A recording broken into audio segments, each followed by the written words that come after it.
మహాభారతంలోని గొప్ప వీరులలో కర్ణుడు ముందు వరుసలో ఉంటాడని చాలామందికి తెలుసు. అటువంటి కర్ణుడు కురుక్షేత్ర యుద్ధంలో ఓడిపోవడానికి గల కారణాల గురించి ఈ వీడియోలో తెలుసుకుందాం. మొదటిది పరశురాముని శాపం. మహాభారత యుద్ధం 17వ రోజు కర్ణుడు అర్జునుడి మధ్య భయంకరమైన యుద్ధం జరుగుతుంది. అప్పుడు కర్ణుడు బ్రహ్మాస్త్రం వేయడానికి సిద్ధమవుతాడు. కానీ కర్ణుడికి బ్రహ్మాస్త్రం ప్రయోగించడానికి కావలసిన మంత్రం గుర్తుకు రాదు. మంత్రం గుర్తు తెచ్చుకోవడానికి కర్ణుడు చాలా ప్రయత్నిస్తాడు, కానీ అతనికి గుర్తురాదు. అప్పుడు కర్ణునికి పరశురాముడు ఇచ్చిన శాపం గుర్తొస్తుంది. కర్ణుడు క్షత్రియుడని దాచిపెట్టి తను బ్రాహ్మణుడినని చెప్పి పరశురాముడి దగ్గర యుద్ధ విద్యలు నేర్చుకున్నాడు. ఒకరోజు పరశురాముడు కర్ణుని తొడ మీద తలపెట్టి విశ్రాంతి తీసుకుంటాడు.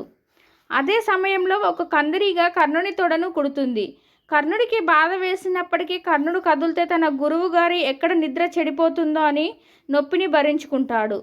నిద్రలేచిన పరశురాముడు, ఇంత నొప్పిని నువ్వు ఓర్చుకున్నావంటే నువ్వు బ్రాహ్మణుడివి కాదు, కానీ అలా చెప్పి నన్ను మోసం చేశావని కోపంతో పరశురాముడు నువ్వు నేర్చుకున్న యుద్ధ విద్యలు కావలసిన సమయంలో గుర్తురావని శపిస్తాడు.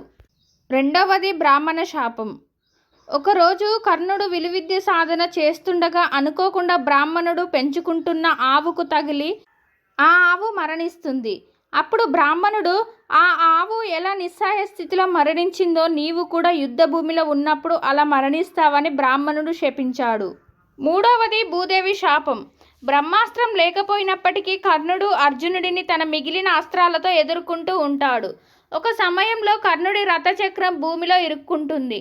నిస్సహాయుడైన కర్ణుడు క్రిందికి దిగి రథాన్ని లాగడానికి ప్రయత్నిస్తాడు, కానీ ప్రయత్నం ఫలించదు.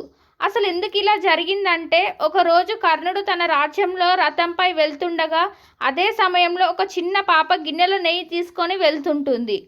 అనుకోకుండా ఆ నెయ్యి గిన్నె నేలపై పడి ఆ నెయ్యి భూమిలో కలిసిపోతుంది. అది చూసిన పాప అక్కడే కూర్చొని ఏడుస్తుంటుంది.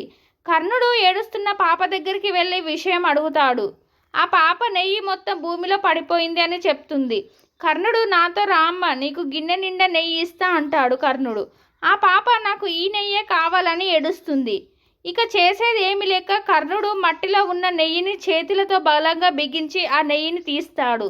ఆ నొప్పి భరించలేని భూదేవి ఇలా శపిస్తుంది.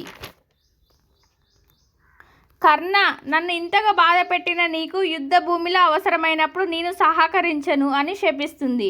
అందుకే కర్ణుని రథచక్రం అర్జునుడితో యుద్ధం చేసినప్పుడు భూదేవి శాపం వల్ల భూమిలో ఇరుక్కుంటుంది. నాలుగవది కుంతిదేవి. కుంతిదేవి కర్ణుడికి జన్మనిచ్చిన తల్లి. యుద్ధం ప్రారంభం కావడానికి ముందు మాత్రమే అతనికి నిజము చెప్పింది. కుంతిదేవి కర్ణుడిని పాండవుల వైపు చేరమని కోరింది. కానీ కర్ణుడు దుర్యోధనుడికి నమ్మకమైన స్నేహితుడిగా ఉంటానని కర్ణుడు ఎంచుకున్నాడు. అయితే కుంతిదేవి అతని నుండి ఒక వాగ్దానం తీసుకుంది. అది ఏంటంటే, కర్ణుడు అర్జునుడిని తప్ప మరెవరిని చంపకూడదని అడిగింది.